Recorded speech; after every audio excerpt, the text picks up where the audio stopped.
What is up, guys? Dzeeff here, and earlier today some content creators posted Konami sponsored box openings of Maximum Gold El Dorado. Now, we didn't know a ton about this set until today. There were some leaked cards a few days ago, but besides that, most of the set was still unknown. Today though, we now know every single card in the set, all of the alternate artworks, all of the reprints, and holy crap, you guys, this set looks amazing.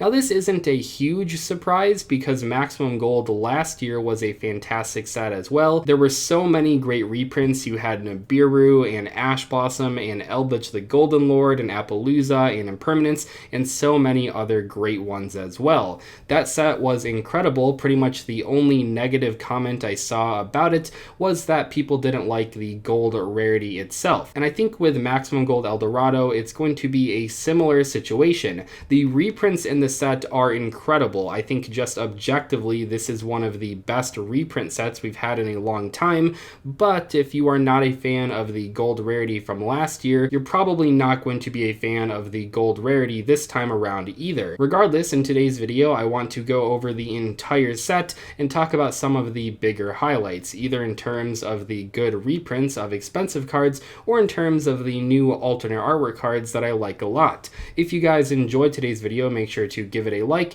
and subscribe if you haven't already. So the first set of images I have for you guys today are from Yu-Gi-Oh! News TCG on Twitter. They took some screenshots from some of the content creator box openings, so make sure to go give them a follow if you haven't already. But this first picture shows Access Code Talker and Anaconda, two very expensive cards in the current format. Access Code Talker was well over $100, at one point almost reaching $200 a copy, and Anaconda, I believe, is just under $100 as well. So these two reprints are very big. Access Code Talker is one of the best generic link monsters in the entire game. It's a card that I still don't own because I thought it was going to be in the Megatons, and when it wasn't in there, people really hoped it would be in this set, and it is in this set, which is really great.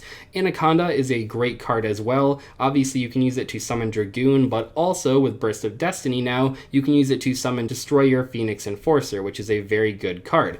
Beyond that, Anaconda is just good in other decks as well, like Shaddoll's can send Shaddoll Fusion to the graveyard, but overall I think it's mainly used to send either Red Eyes Fusion or Fusion Destiny to the graveyard.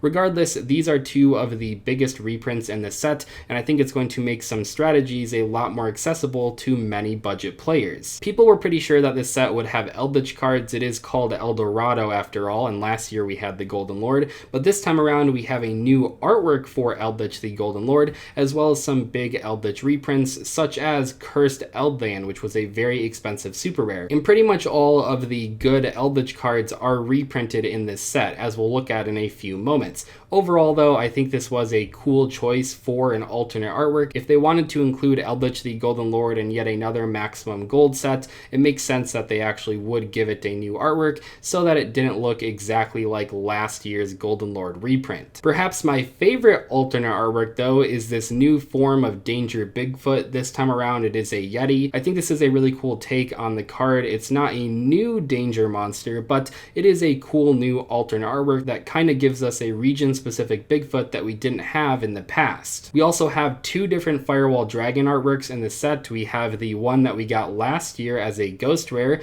as just a regular rare in this set, not even a gold rare, and then also we have the red Firewall Dragon artwork as well that we'll look at in a moment. We do have the new IP Masquerade artwork from the OCG that's been in their format for a while now, but it's cool to see in our format as well, and we have a new Black Rose Dragon artwork, which is really nice because Black Rose Dragon decks have gotten a lot of support over the past year, so I think this is a good choice for Maximum Gold El Dorado. We also have a new Nightmare Unicorn artwork. This time it features Nightmare Corruptor Ibli, which is a cool addition to this card. She's obviously part of the Nightmare archetype, so it does make sense. I actually think this artwork might be better than the original artwork. Let me know in the comment section if you guys agree. Next up, I want to talk about the entire set as a whole, kind of go through all of the reprints that are in here, and this is taken from Dual Daddy. I believe he has a Twitter, Facebook, and Instagram account, and personally I think he posts the best pack breakdowns that are out there. He posts all the cards very clearly. He doesn't just list them,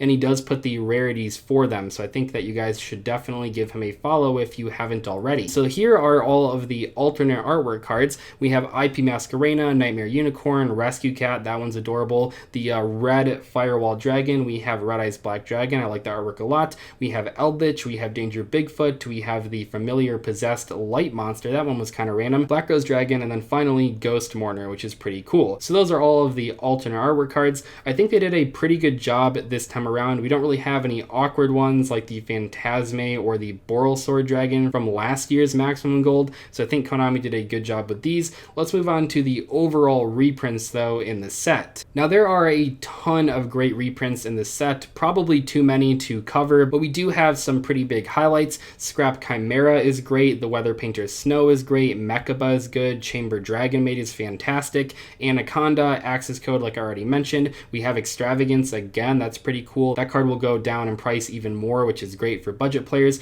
We have Invocation, Prank Kid's Place, Cursed Elband, even Gold Sark is going to look pretty cool in this gold rarity. The card has been printed in gold series in the past, but now it'll be in that newer gold rarity, which is nice. And then also this page shows us a couple of the new cards. This set is not only reprints, we do have a few new number monsters on the left side there, which is pretty nice. Moving on to the next page, we have more dinosaur reprints. We have some rank 10 train reprints, we have some Zephyr reprints, we have some Phantom Knight reprints. That's going to be a big deck in the upcoming format. We have all of the Numeron cards in here, that's kind of random. And finally, at the very bottom in that last row, we have a bunch of Altergeist monsters. Now, why could those be in here? In my opinion, and this isn't confirmed yet, but I really think they are going to release Altergeist Pukari very soon, maybe even in Brothers of Legend.